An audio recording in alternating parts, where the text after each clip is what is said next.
한국은행이 돈을 찍어서 부실기업 구조조정을 돕는 이른바 한국판 양적 완화를 두고 논란이 있는데요. 사실 양적 완화라는 표현이 많이 알려진 건 지난 2008년 금융위기 때부터입니다.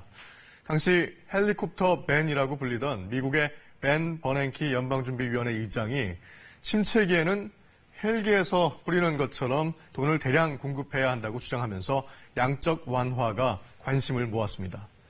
그런데 이번에 우리 정부가 말하는 한국판 양적 완화는 수혈과 같은 응급조치에 가깝습니다. 조선과 해운산업의 구조조정 과정에서 병이 깊어진 국책은행에 돈을 공급하자는 게 핵심입니다.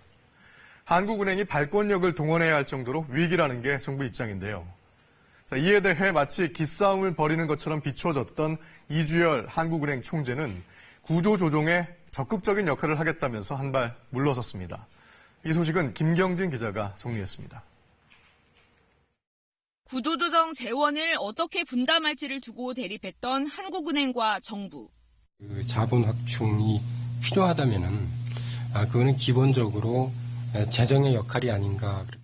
중앙은행이 발권력을 이용해서 그 출자를 한다든가 또 뭐 채권을 사준다든가 하여튼.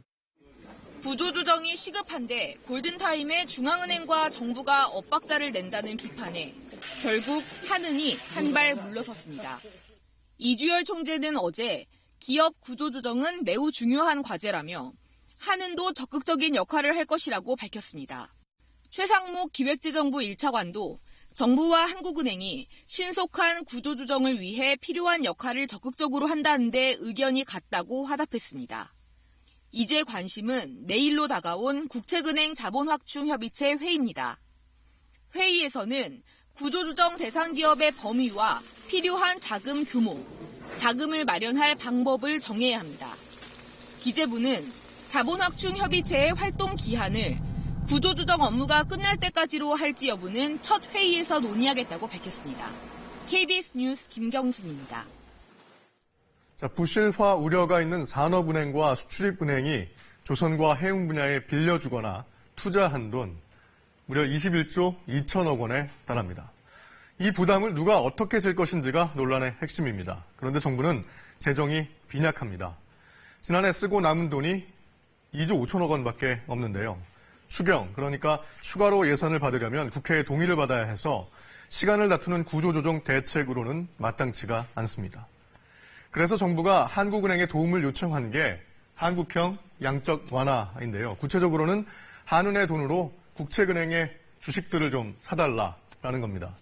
그런데 이게 말처럼 쉽지는 않습니다. 한은의 돈, 출처 때문인데요. 한국은행이 국책은행 주식을 사려면 한은은 돈을 찍어내는 이른바 발권력을 동원해야 합니다. 한은이 부정적인 건 바로 이 대목입니다. 중앙은행이 특정 산업에 돈을 빌려주는 건 특혜 논란이 일 수밖에 없다면서 국민적 합의가 필요하다는 게 한국은행의 판단입니다. 구조조정의 시급성을 생각하면 국책은행에 대한 자금 지원 방안이 좀 빨리 결정돼야 하겠지만 국책은행의 부실기업 경영에 대한 책임을 먼저 물어야 한다는 지적도 나오고 있습니다. 무엇보다 우선 국민에게 왜 이런 상황까지 왔는지부터 납득시키는 게 순서일 텐데요. 사실 지난 2008년부터 대우조선의 재무 최고 책임자는 산업은행의 전 부행장 출신들이 맡고 있습니다. 재무관리를 직접 챙기겠다는 거였지만 별 소용이 없었습니다. 최근 감사원 감사에서는 대우조선에 대한 산은의 부실 지원 부분이 발표될 것으로 보이는데 임종용 금융위원장도 산은이 결과적으로 부실 경영 책임에서 자유롭지 않다는 입장을 공개적으로 밝히기도 했습니다. 동시에 부실이 더 커질 수 있으니까 구조조정을 한없이 늦출 수도 없습니다.